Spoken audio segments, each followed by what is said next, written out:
Gemini, how are you? It's me, LB, with the reshuffle. Welcome back, welcome in. Today, we are gonna do a little general check-in to see where you're at, how you're doing. What's the 411? I have my Lenormand decks, gonna do a little bit of fortune telling today, Gemini. I can already tell that your reading is gonna be interesting just because of the visualizations that are coming in. I also have the Muse Tarot for you today. Mercury feels very inspired, I want to say.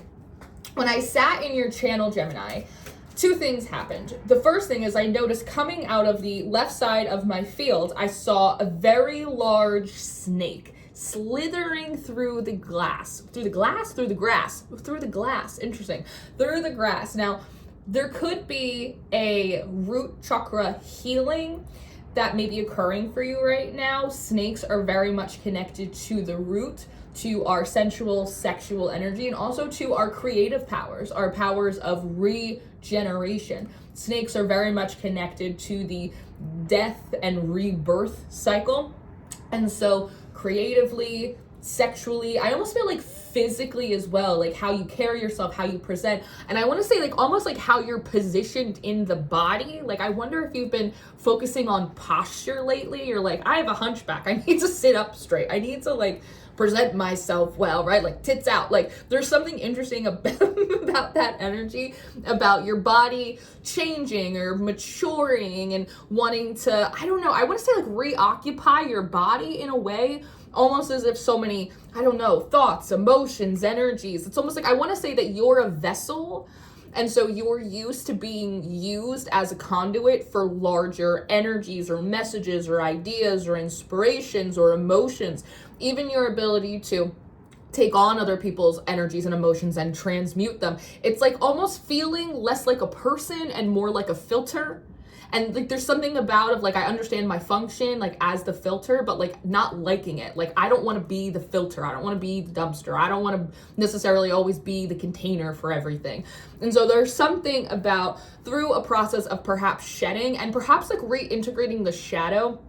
Because of their hiddenness, their kind of seclusion, snakes also relate to like the soil. They're really close to the earth. They're really close to the mother. They have very private energy. Even the idea of like snakes are sneaky. Yeah, because not everybody needs to know everything. Not everybody needs to know what you're doing, right? And so this might be a season for you, Gemini, where right now you really feel called back home to yourself. You feel called to be kind of private to the point of maybe even being like withholding, but it's because you're working like a deeper, a larger, intuitive, alchemical process. It's like you're kind of becoming a new Gemini in a way. It's kind of like a coming of age. I wouldn't be surprised if you we're actually drawn to like a lot of coming of age stories or movies, specifically maybe Harry Potter, Gemini. And I say that because as I watch this snake and he's a fatty, like this is a big boy snake, but he looks green. He's much larger than like a garden snake, but there's something like it's like a non-venomous snake. So there's something interesting here as well about other people perhaps, and this won't be an issue for long, they're saying, but other people feeling as though in some way like you're shifty or like you're sneaky or like maybe you are venomous or like a snake's gonna bite, right? It's like the story of like the scorpion and the frog. Like there's something about people thinking like you're way harsher or more judgmental or like more reactive or prone to like bite or sting than you actually are. It's almost like that's the last thing I want to do is actually like sting you, like almost like a bee, right? Like a bee will sting you, but it will pull out its insides to do so. So there just seems to be something interesting about like people witnessing you having to deal with people who are like really shitty, and then seeing the way that you got to move around shitty people or the way you have to like set boundaries or put people in their place, and thinking that's kind of like all you are, like you're just like a tough cookie, like you're just a hard ass, when in reality like they've only like witnessed you having to put people in their place to like get them away from you, right? So it's like people don't always have like the full story of you, or like they haven't seen every side, but there's something about that energy like that's gonna shift, that's gonna change for you. But in this visualization, as I see this snake moving through the grass, the first thing that I heard was snake, Severus Snape, Dumbledore. Like, you know that little thing that they have for Harry Potter? And he's just sitting here. it's like it's a very like serious like visualization of this big like mammoth of a garden, like a primordial garden snake, like Gemini, like moving through the grass, and other people like Gemini, and meanwhile in your head it's like bebop badoo bop every snake. It's like ridiculous. It's like you're a cartoon character inside your head, but everyone thinks you're the big bad wolf. It's absolutely hysterical to just like observe. So I don't know if there's something about, like, if you actually think about the story of Harry Potter, it's actually kind of crazy. You have like an abandoned kid who is like put in an abusive household and then kidnapped by these strange wizard people and integrated into an extremely racist society, like, and forced to go to a boarding school where some adult is constantly trying to murder him and outsource other people to murder him, and if they don't succeed then they just murder some of his friends and like a tri-wizard. Like, it's the worst fucking story ever. But we also get to go Snake, Severus Snape, Dumbledore, right? And so like there's something about right now, like your process, you might feel really aligned with coming of age stories. There might be something, and this has come through for a few clients recently as well, about like the inner child gaining more empowerment by watching stories of like other children, even like Lemony Snicket series of Unfortunate Events, or like that movie Now and Then with the girls. Like there's something about like empowering the inner child in some way that might be part of like, I don't know, like the creative energy, again, that like regeneration. It's almost like, actually, Gemini, we're not regenerating from like the last 6 months till now. We're going all the way back. We're going back to when they first started this shit, when you were little, and we're gonna pull that part of you up and out of the grass, right? And taking something about the reality of how like that story is of your coming to age, of what you've had to like climb and traverse to get to where you are, and being able in pure Gemini fashion to like make it funny, to like make it fun in a way, which I think is really interesting. There's also in the Muse Tarot, I won't open to it now because it was on the split 8,000 times during your pre-shuffle, so it won't come out now. But in your pre-shuffle, the Empress kept, I feel like I have to show you this card. The Empress kept coming out in your split, and in the Muse Tarot, the Empress is really interesting because she, as opposed to the Emperor, acts as this container for like all of the heavens, like for all of the celestial bodies. I feel, Gemini, there's something interesting in your process right now, and I know this sounds funny, but is almost asking you to reorient or to relearn or to reestablish like your systems of mysticism. Like I almost feel like, for instance, I learned recently, I didn't know, that the Celts have their own zodiac wheel. Actually, it was today, it's yesterday the 21st began the season of Rowan in the Celtic astrology. There's also Kemetic Egyptian astrology. There's something about a different system of maybe Vedic, but a different system of astrology that you, I don't want to say like maybe you're inventing it. Like it gives me a little bit of like that human design vibes with like the guy who goes off into the wilderness and gets visions of a system and like kind of comes back. There might be something in that for you. Honestly, like some of you might be feeling divinely guided to create like a new format or a new system of divination or a new system of mysticism or a new way to craft a spell or a different system. I specifically, astrology feels dominant here because of the imagery, but I suppose it could be any kind of like energy mapping, I suppose, but it's either a new system that like either you're developing or a creating of your own system by kind of picking different pieces, right? Like being very eclectic in your practice, or in some way aligning to like an entirely different like astrological system, right? Whatever works for you in your culture or something. But again, like I said, we're not just regenerating from like the last 6 months now, we're going back to when this shit started. So in my head, I'm thinking, oh, back to you when you were a kid, but they could actually be talking like much, much farther, back to like when you and maybe in a former incarnation or your ancestors used to worship older gods or worked with different astrological systems or did different kinds of divination. For instance, you know, in my line, it was very common to use candles. And in a lot of people's traditions and practice, the reading of wax or the reading of oils was like really, really common, much so, more so than cards. They didn't have tarot decks then, right? I just feel like you might be being called back to like, I don't want like the old ways, but in like a really modern time. So again, exploring different systems or establishing different eclectic systems of astrology, divination, spellcrafting, mysticism, like all of that. And I kept seeing like the Tower, I kept seeing the Death card. There's something, the Tower card for me is a removal of authority. It's a replacement of authority. It doesn't have to do with the foundations. In my practice, the Tower is about what the oversight, who and what is overseeing things, what is in power, what is pulling the strings.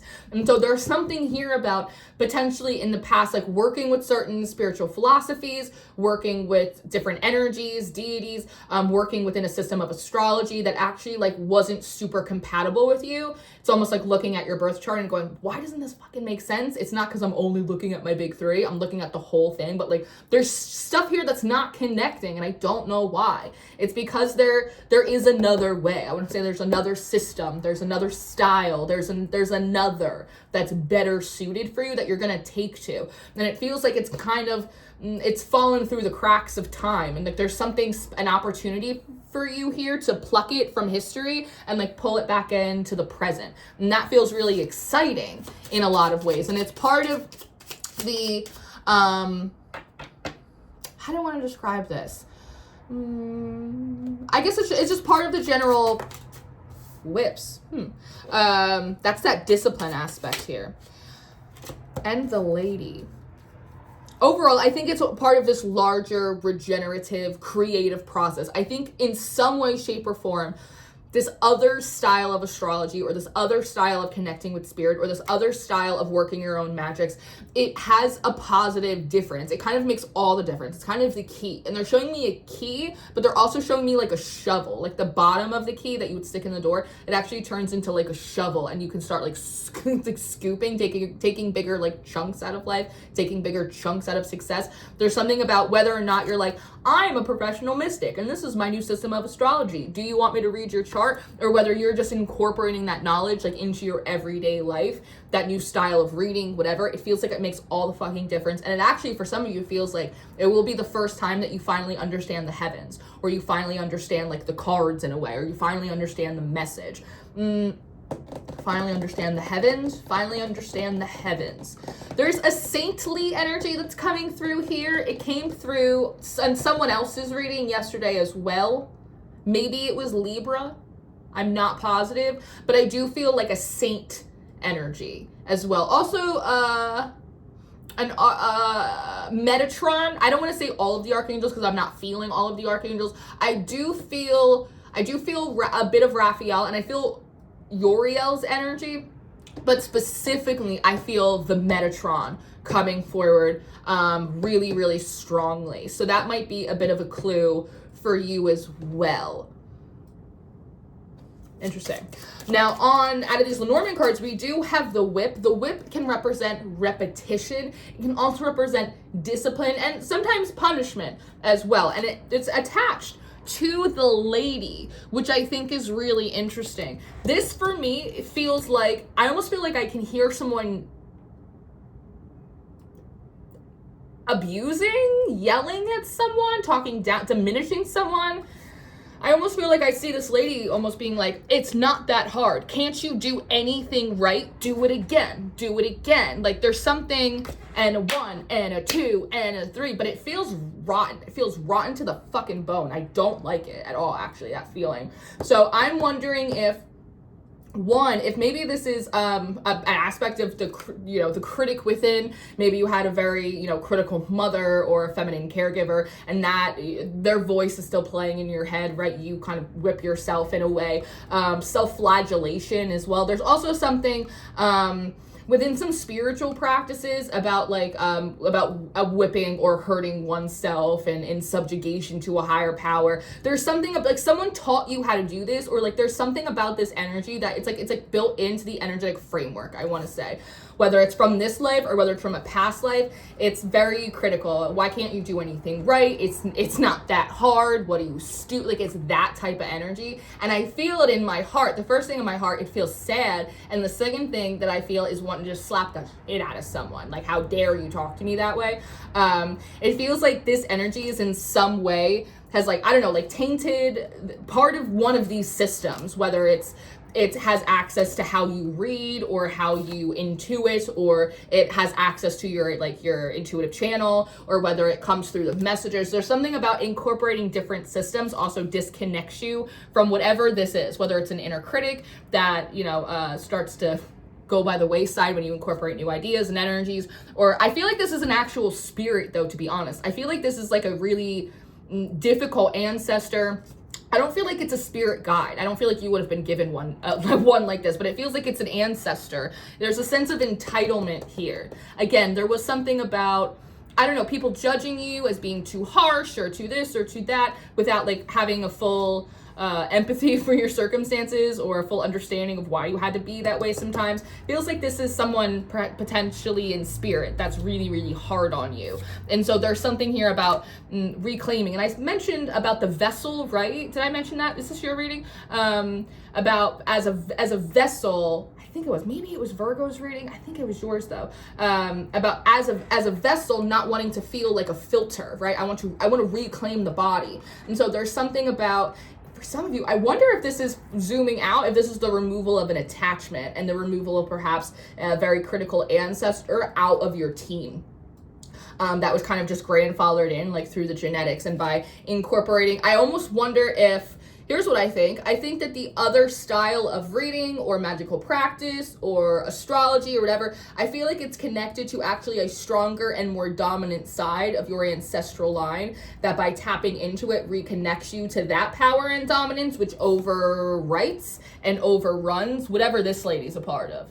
Does that make sense? There's been a lot of messages about the patriarchal ancestors coming in to assist those in the collective because of some very karmic and disruptive ancestors, spirits, energies that are attached to the mother's line. You guys cleared out a lot of karma from your mother's line, and that allows those of affluence and ascension in your father's line to come in and gift and assist in a way that your mother's line couldn't. So I think that's really interesting as well. So that's what I have. Overall, again, it seems like now is a time where you might feel a little bit like a hermit, a little bit like a recluse. You might want to be spending more time with yourself, workshopping a lot of ideas. There's a lot of shedding, so don't be afraid, because I'm seeing someone like write on scrap paper, rip it off, crumple it up, do it again. Don't be afraid of rough drafts, first drafts, scrap paper, because that's part of the shedding, right? You pick it, the scab grows, you pick it, the scab grows. It's just kind of part of it. I also wouldn't be surprised, again, I would anticipate you feeling drawn to coming of age stories, particularly where the children are the heroes, to give the inner child a sense of empowerment, particularly over a highly critical or crass authoritarian figure who actually doesn't have authority over you anymore. There is a lot of really exciting, I want to say like spiritual companions coming forward. I think when you move through this process, a lot of really friendly and also fun, they feel like really friendly and fun spirits come in to inspire and to energize and to assist you. And overall, I see it being very likely that you'll be guided to, at the very least, explore and experiment with different styles of reading, divinatory, techniques, astrology, different magics to work. Like you might be like, I'm trying to manifest this, and they're like, go do that instead to manifest it, and you're like, what? That's not how I normally do it. And they're like, well, does it normally work? Right? So I wouldn't be surprised if the floor underneath you spiritually is kind of moving and shifting a little bit, but it's allowing for this kind of greater resurrection phoenix moment for you, which I think is really satisfying in the long run. And again, there is some kind of social justice, I want to say, that occurs for you in the court of public opinion very shortly, Gemini. I'd like to say in the next 6 weeks, but we'll see. This is what we had. I hope that this was helpful. I hope that this gave you some food for thought and connected some dots and confirmed what you needed to be confirmed. Any information that you're going to need from me, personal readings, our membership, social media, Substack, any of that stuff, it's all going to be down below. I love you, Gemini. Thank you for being here, and I will see you next time. Bye.